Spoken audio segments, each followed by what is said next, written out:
Hey guys, it's Natalia here. I closed up the boutique for today. It's dark outside and we're sitting here chatting. There's no one here but me and you. I poured a glass of Stella Rosa. This is not normally my drink at all. It's courtesy of my husband. It was left over from the last sip and shop that we had here at the boutique. It's all that I have in the fridge, so I figured that I'd pour me a glass of wine. You know me, you know I'm a wine drinker. I love wine. Stella Rosa, of course, is not wine to me, but it'll do. Some people still today do not like to talk about money. Why? I have no idea.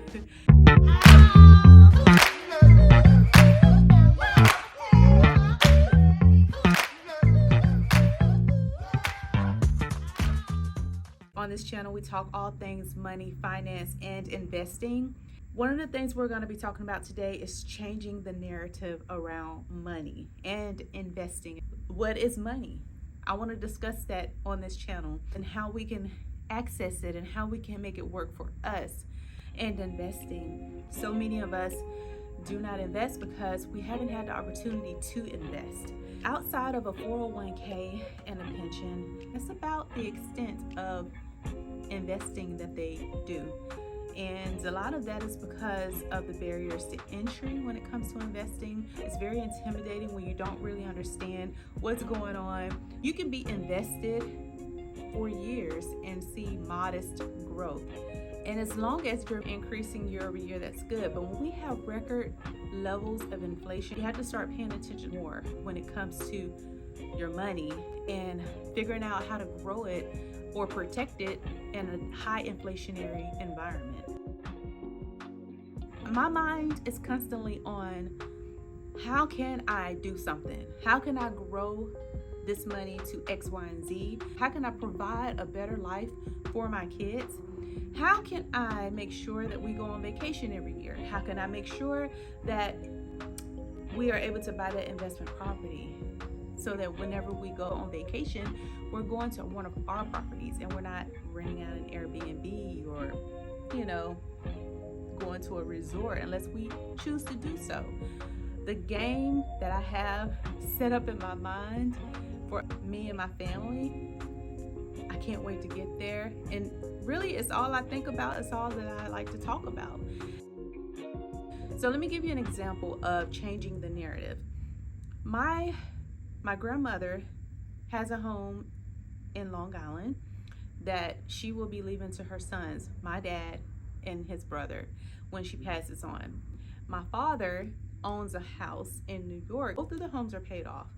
My father will be leaving his home to me. They've done something that not many people have been able to do. They own homes that are paid off. There's no debt. My father does not believe in debt at all. So they've done better than the generation prior to them. As my grandma stated, my mom or my dad didn't leave me 2 pennies to rub together. They didn't give me anything. So she's so happy to be able to leave her property to her kids. And I'm sure my father is happy to leave his property to me. So I just bring up, hey guys, why don't we look into moving these properties into a trust? Because there are so many benefits that comes along with putting your property in a trust. You have the stepped up basis that you're able to apply. So let me give you an example. My father leaves his home to me and he passes away, God forbid. Then I decide to sell the property. Let's just say I got the property for $350K. Maybe the property increased in value by $360,000, so it went up by $10,000.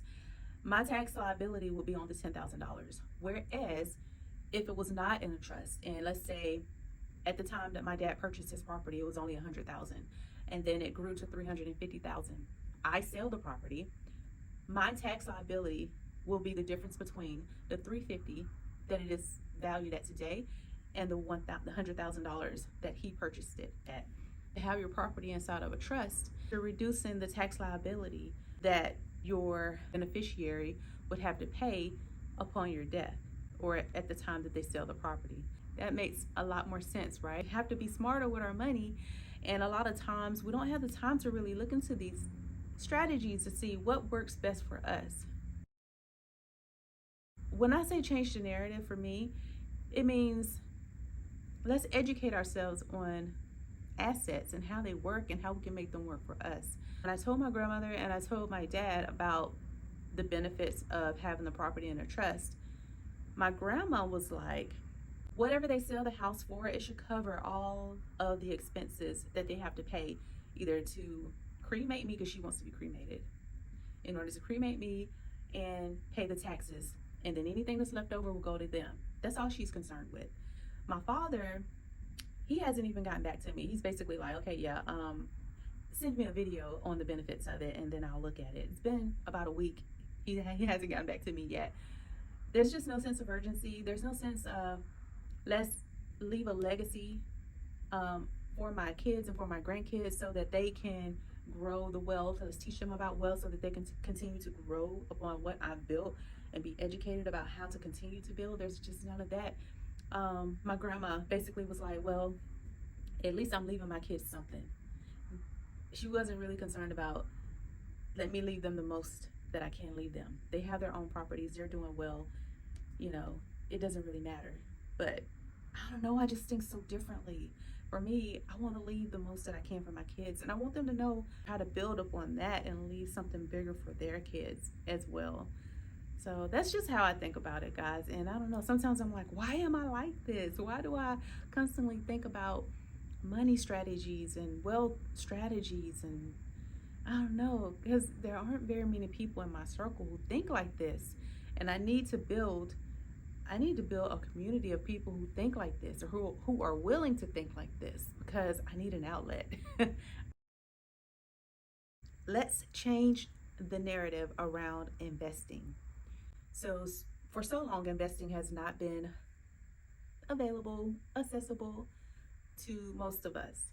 There were high barriers of entry, meaning you needed large sums of money to be able to invest, like in the stock market or in real estate, purchasing bonds. And today that has changed. I am a huge proponent of cryptocurrency. I own Bitcoin, I own Ethereum, I own Link, I own ADA, I own Cosmos. I have a pretty good amount of crypto. I've been dabbling in the industry for the past 3 years, and I love crypto so much because it's accessible. It is the first asset class that we've been able to invest in without someone standing in the middle of that, sticking their hand out, saying, give me. Or if you want access to this, you have to pay me because I'm the one who has all the information. If you put in the time to learn, you'll feel confident enough to be able to do things on your own. You don't need someone standing in the middle to do that for you, unless you just don't have the time. That's why I'm here. I'm here to be that person that's going to dig and get all the answers that you need, or make you aware of something that you may need to check out, before you miss an opportunity. I've helped many people already in my family and my friends get into these investments and reap benefits. I've also had friends get into the investments and they haven't done so hot. They got in at the high. We took a huge plunge, as you know, back in 2021, around the end of 2021 in November is when we started seeing like a downward trend in crypto. Ever since then, it really hasn't been fun owning crypto. But this is the most exciting time because we're in a bear market. And this is the time where you can scoop up large amounts for cheap. And the key to investing is to be able to buy low. You want to buy low. You want to buy when no one's speaking favorably about the asset. But in order to know, you have to pay attention. You have to be involved. You have to know what's going on. So crypto is the first asset class that I'm aware of where you don't need large sums of money to actually buy in. So I know one of my girlfriends, I was trying to explain to her what crypto was and why she needed to get involved, start paying attention today. And her thing was, okay, well, how much do I have to invest? That has to be one of the main questions that I get from people. How much do I have to invest? The great thing about crypto is you can invest with whatever amount you feel comfortable in. People are not used to hearing that. They're used to hearing, oh, you need at least 1,000, 1,500, 5,000, 15,000, 20,000.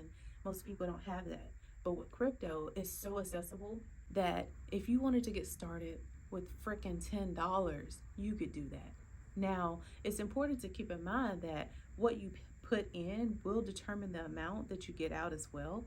So if you don't have large amounts of money to purchase something, then it's even more important that you get it when the cost is low. Right now, we're in a bear market. The cost is low right now, but it could potentially go a little bit lower just because of what's going on in the macro economy. Like the macro environment right now, we have high interest rates.